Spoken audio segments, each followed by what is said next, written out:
Hey everybody, welcome back to Frontline. Jay here with another review. Today I'm reviewing The Flash number 22. The title of this issue is The Button, Part 4. The script is by Joshua Williamson, with art by Howard Porter, colors by Hi-Fi, letters by Steve Wands, cover by Jason Fabok and Brad Anderson, with variant cover by Howard Porter and Hi-Fi. The Flash and Batman chase after Professor Zoom, the Reverse Flash. Can they prevent him from meeting his fate and discover the mystery behind the button? Now, I'm going to give you a spoiler warning. This review will contain full-on spoilers for The Flash number 22.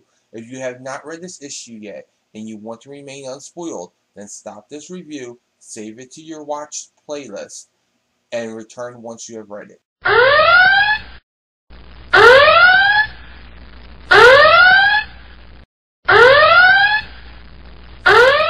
Okay, you were warned. So if you're still here, you either read it or you want spoilers. So here we go.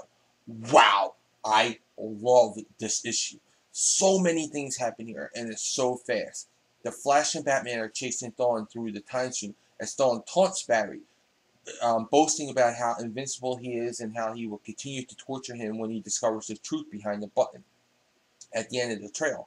Meanwhile, we get this narration from someone who says Barry saved Wally and maybe he can save him too.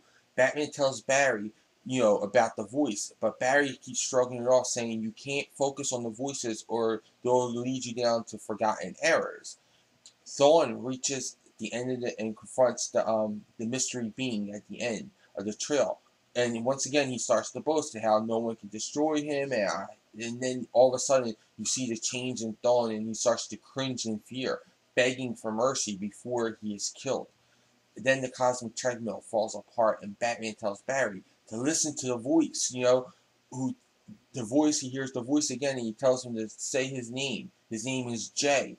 Barry says Jay, and then the original Flash emerges in a bolt of lightning, and he gets the two of them back to the Batcave. And Jay is begging Barry to help him, to ground him like he did Wally. But Barry can't recall him. He just can't. It's a block there. And he can't be that grounding factor for him. He even suggests after he disappears to Batman, he tells him that maybe it is the lightning rod that he's looking for. Which I think leads us back to, Johnny the Lightning Bolt. So I think that's what they're going to go with that. Afterwards, Bruce and Barry visit the Wayne's graves, and Bruce shares how much him and Barry are alike. And then later on, we see the bat signal shining in the air. It's Bruce stands there at the window, and he's going over what his father said to him again from Batman 22, where it's don't give it up. Don't be Batman anymore. Don't do this for your mother. Don't do this for me. Be free. Don't be Batman anymore. And we see Alfred asking him if he's going to respond. And Bruce just stands there not answering. He puts his head down. Is he going to respond? If he's not going to respond. Then we see the button laying there as the blue hand of Dr. Manhattan picks it up with some dialogue from the Watchmen. In the epilogue, the button is floating in space, and then we see an up-close image of Superman's shield with cracks in it, along with a quote from August Strindberg. There are poisons that blind you, and poisons that open your eyes. And then it ends with the Doomsday Clock promo image that we got yesterday. I give the story 5 stars. Amazing. The art. I absolutely love Howard Porter's art here. He shows so much detail that it's like I am a kid in a candy store. Looking around, finding all these goodies he has for me. Jay's return looked epic here. It was awesome. Talk about attention to details. He has reflections in Jay's helmet, something that most artists do not do. I loved it. I give the art 5 stars. Overall, man, if you are not reading the button, you're just plain old nuts. Go pick it up, read it. It's in Flash number 21, Batman 21, Batman 22, and Flash number 22.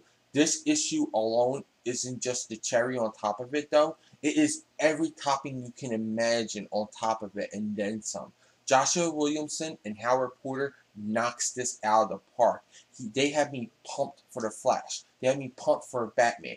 The Doomsday Clock. They had me pumped for the DCU just going forward in general. As much as I love Jeff Johns' work on DC Universe Rebirth #1, I am feeling it so much with this story as well. So with the story getting 5 stars and the art getting 5 stars, I give this an amazing overall 5 stars and say you'd be insane if you don't pick this up. Well, those are my thoughts. Now I want to know yours in the comments below. Also, like this video, subscribe to Comic Frontline.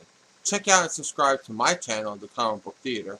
Check out comicfrontline.com, the site, for all the latest previews, reviews, news, and interviews, along with fun, unique features with daily updates.